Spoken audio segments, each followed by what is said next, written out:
Every year, New York State turns out some of the country's finest amateur athletes. But the state championship that has been conducted longer than any other is the New York State High School Wrestling Championship.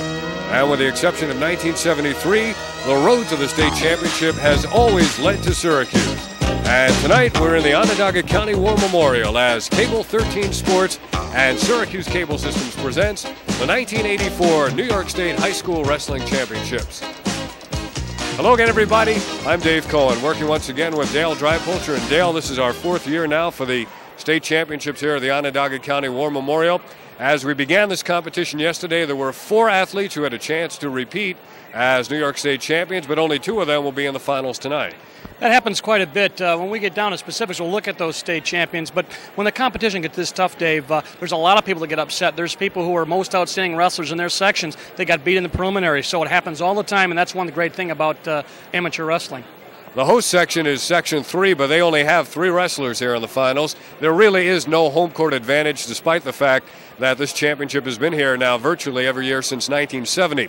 The name that you'll be hearing in just a little while, the name that figures to be most prominently mentioned, is that of Marty King from the King family in Canandaigua, and Marty has a chance to repeat as a New York State champion. In fact, he already now has won more individual matches than anybody in the history of New York State high school wrestling. Yeah, his record is 167, 11-1, which means that he's been wrestling in this tournament since he was in 8th grade, which is, a feat in itself. He beat the record set by Tony Cotroneo, who wrestles for Syracuse University, who had it in 164, and it's quite an accomplishment. And when people are talking about the most outstanding wrestler, which is something that's given here every year, I think the person most prominently mentioned is Marty King, a 126-pounder from Canandaigua, and there's a lot of good wrestlers, but he's a man to watch. At 112 pounds, Jeff Clark of Voorheesville also has a chance to repeat as a New York State high school wrestling champion. However, neither Brett Penrith nor Rich Pigeon will be back as a state champ. They were eliminated in earlier rounds. Yeah, as I said, those 2 men, great competitors, but just the competition seems to get tougher each year, and just because you're a state champ once doesn't guarantee anything. Also, sometimes they'll win at 98, and they'll go up a couple of weight classes, and you'll see that giving up the weight when you get up a little bit older, it's tough, and that's what's happened to those 2 gentlemen. But we've got some fine wrestling ahead.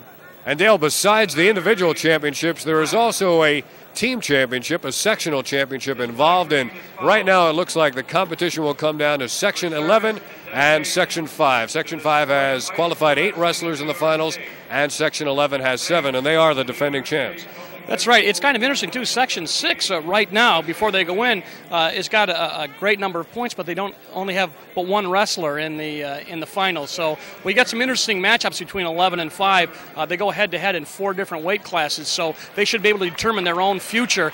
And last year, everybody thought 5 was going to win, and 11 nosed them out, so we'll see what happens this year. We've got 14 weight classes, and 28 wrestlers will be vying for the title of New York State High School Wrestling Championship. We'll be back with the action.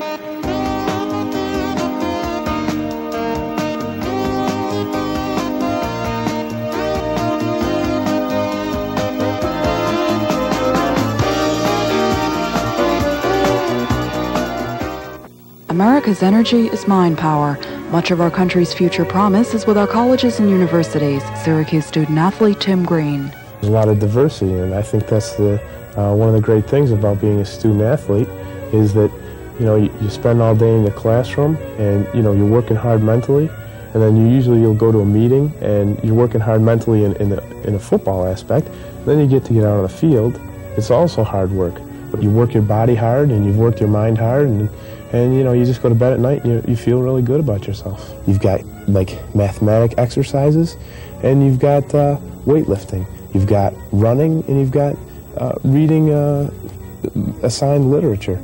There's a lot of parallels, and I think that the training in one I think they just go hand in hand and just complement each other. America's energy is mind power.